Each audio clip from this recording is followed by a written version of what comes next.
Cống của mình nó mở có một cửa quá trời ghe luôn, đua nhau mà chạy ra quá tay luôn, để mình quay phim cho mọi người ra.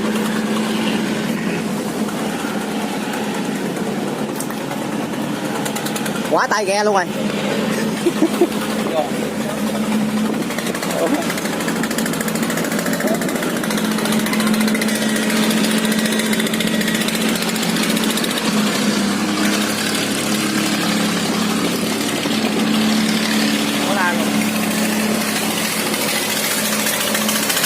Chạy quá trời luôn.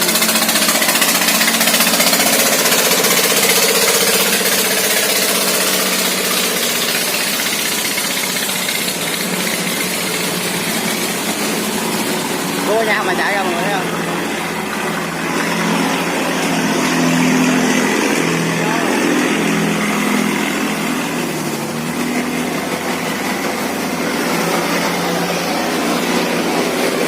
Quá tài luôn.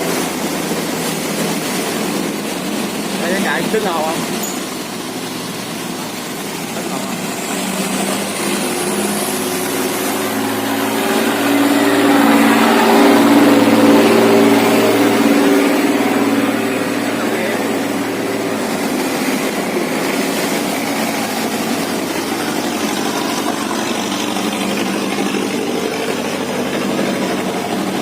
Cái lan này chà bá lửa luôn mọi người, mấy trăm tấn luôn.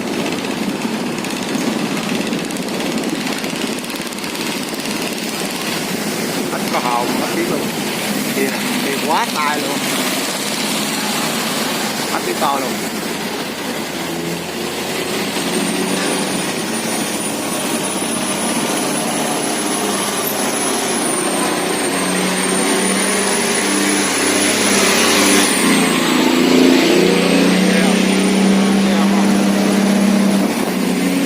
Dốc luôn.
Quá tay luôn rồi.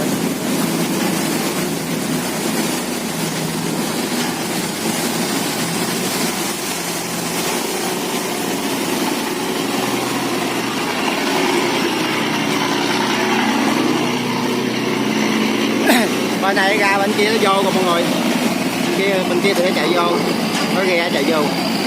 Đây quá trời ghe mọi người thấy xa xa quá trời luôn.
lỗi hả.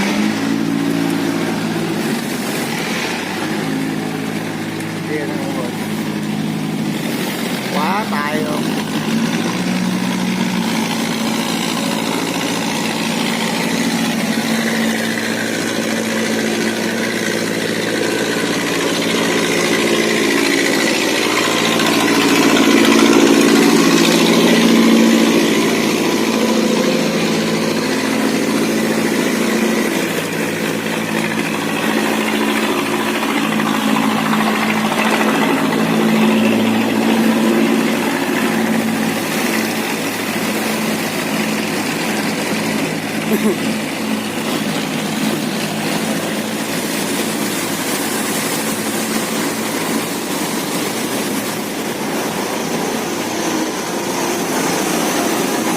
Quá hay rồi.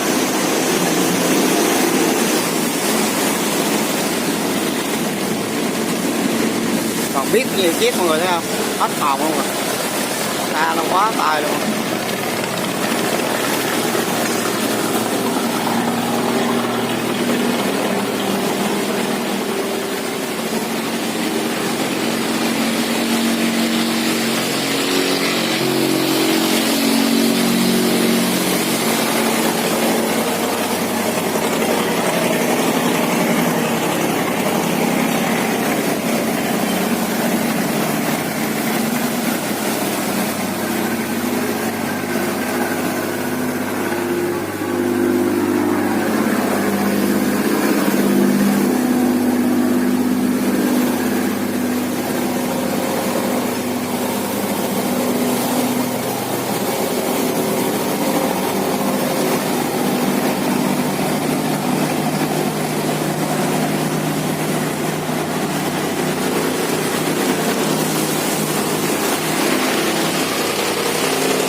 Thấy ghê rồi mọi người, quá trời luôn.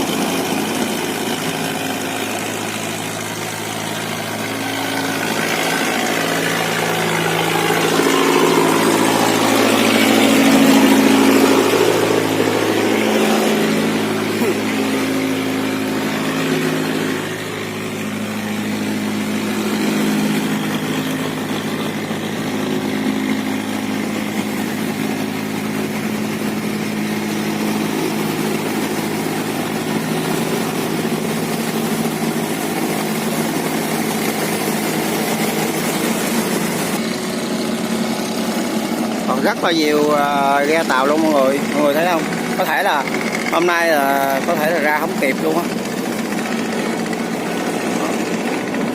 quá trời luôn. 2 ngày hôm nay nó dồn ứ á, thấy cái sao còn quá trời luôn.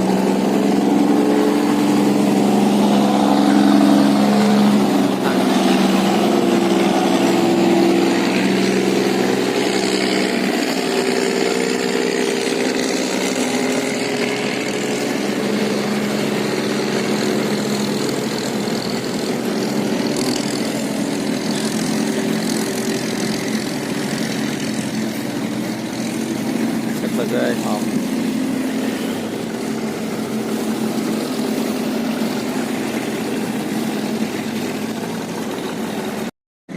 Sớm giờ ra nhiều lắm á mọi người, nhưng mà còn quá trời luôn, quá tay ga luôn. Thôi video mình đến đây sẽ kết thúc cho mọi người. Chúc mọi người xem video vui vẻ, thì nhớ đăng ký kênh ủng hộ mình ha. Thì có khi nào mà những cái cảnh mà nó quay ác liệt thì mình quay cho mọi người, xin lỗi là nó ra ác liệt, có quay mọi người xem. Cái đống này nói chung là hồi đó giờ từ rồi làm tới giờ nói chung là xảy ra tai nạn cũng rất là nhiều mọi người. Nói chung là chìm ghe rồi chìm xà lan rất là nhiều. Đúng ra cũng có gì cũng có lợi có cái hại. Thì nó làm được cái lợi là cũng như nó ngăn mặn, nó không có cho nước mặn vô để ta trồng lúa trồng cây trái. Cái hại thì bà con nhiều khi đi qua rất khó khăn. Mình bye bye mọi người nha.